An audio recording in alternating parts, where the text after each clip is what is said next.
बिल्लाहि मिनश्शैतानिर्रजीम बिस्मिल्लाहिर्रहमानिर्रहीम अल्लाहुम्मा सल्लि अला मुहम्मद व आले मुहम्मद।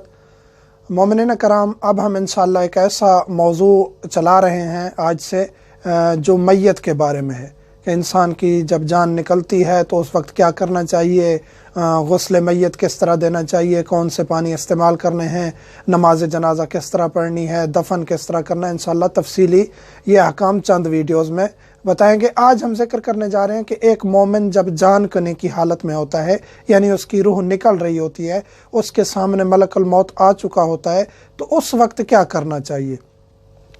उसे हालत एहतज़ार कहते हैं, यानी उस शख्स को पता चल जाता है कि अब मेरे सामने मलकुल मौत आ चुका है। तो अगर वो नेक इंसान था, उसके अमाल अच्छे थे, तो उसके चेहरे पे मुस्कुराहट होगी।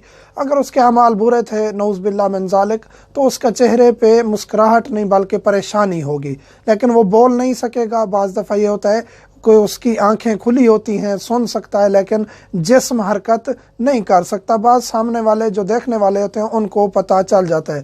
बाज़ इतने खुश नसीब मोमिनीन होते हैं जिनको जो कलमा भी पढ़ लेते हैं, ख़ुद अपनी जो है वो शहादतें भी पढ़ लेते हैं, तकरार कर लेते हैं, तो उनको ये खुश नसीबी मिल जाती है। लेकिन बाज़ जो होते हैं गुनाहों की वजह से उनको ये मौका नहीं मिलता, तो फिर उनके लिए एक अलहदा रास्ता बनाया गया है। जो मोमिन नऊज़ बिल्लाह मिन ज़ालिक गुनाहगार होते हैं, हर इंसान गुनाह करता है, लेकिन उसको तौबा करनी चाहिए। तौबा का दरवाज़ा हर वक्त खुला रहता है। तो एक मोमिन जब जान करने की हालत में होता है, बोल नहीं सकता, हरकत नहीं कर सकता, तो उसके साथ क्या करना चाहिए। जब किसी मोमिन की रूह निकल रही हो तो उसको इस तरह लिटाएं कि उसका चेहरा किबला की तरफ हो। चेहरा किबला की तरफ हो, इसका मतलब ये है कि उसके पाँव, उसका जिस्म इस तरह हाथ उसके सीधे कर दें और वो किबला की तरफ हो। जैसे कि उसको अगर उठा के बिठा दें तो उसका रुख किबला की तरफ हो जाए, यानी टांगें उसकी किबला की तरफ हों, चेहरा किबला की तरफ हो, इस तरह उसको सीधा लिटा दें।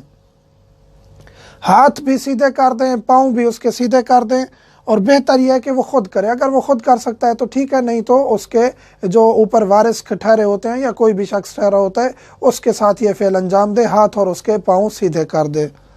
जान निकलने में अगर तकलीफ़ हो रही है, अगर जान निकलने में तकलीफ़ हो रही है, नऊज़ बिल्लाह मिन ज़ालिक गुनाहगार था, जान निकलने में मुश्किल हो रही है, तो जो बाज़ रिवायात ये हैं कि जो उसके अक़रबा हैं या जो लोग हैं जिन पर हक़ है, उसने उनके हकूक़ छीने थे या देने थे, नऊज़ बिल्लाह मिन ज़ालिक, यानी उस हकूक़ अदा नहीं किए, तो वो माफ़ कर दें। माफ़ करने से उसकी जान निकलने में आसानी होगी।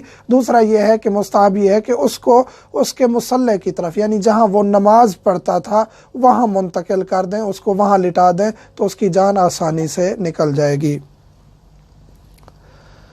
तलकीन पढ़ते रहें, तलकीन पढ़ते रहें, खुदा की वहदानियत का, अहले बैत की विलायत का इकरार करवाते रहें, जो भी उसके अरकान इस्लाम है उसको याद दिलवाते रहें, उसके साथ पढ़ते रहें, कुरान की तिलावत करते रहें।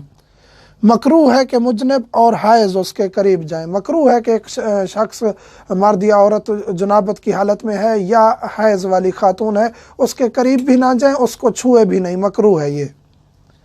फौत होने के बाद मुस्तहब ये है कि उसकी आंखें बंद कर दें, यानी जब जान निकल चुकी है, यकीन हो गया, तसल्ली हो गया कि अब इसकी रूह निकल चुकी है, तो उसकी आंखें बंद कर दें, मुंह उसका बंद कर दें और उसकी दाढ़ी बांध दें और कपड़ा डाल दें उसके ऊपर। कपड़ा डालने के बाद जितनी देर तक वो वहीं है, मौजूद है, गुस्ल का एहतमाम नहीं किया, तो उसके करीब तिलावत का एहतमाम किया जाए, कुरान करीम की तिलावत और दुआएं और अहले बैत का जिक्र किया जाए। ये थे वो अहकाम कि जब एक मोमिन की जान निकल रही होती है तो उसके साथ किस तरह पेश आना है। इंशाअल्लाह आगे वीडियोज़ में गुस्ल और मैयत के बाकी अहकाम बताएंगे। अल्हम्दुलिल्लाह रब्बिल आलमीन।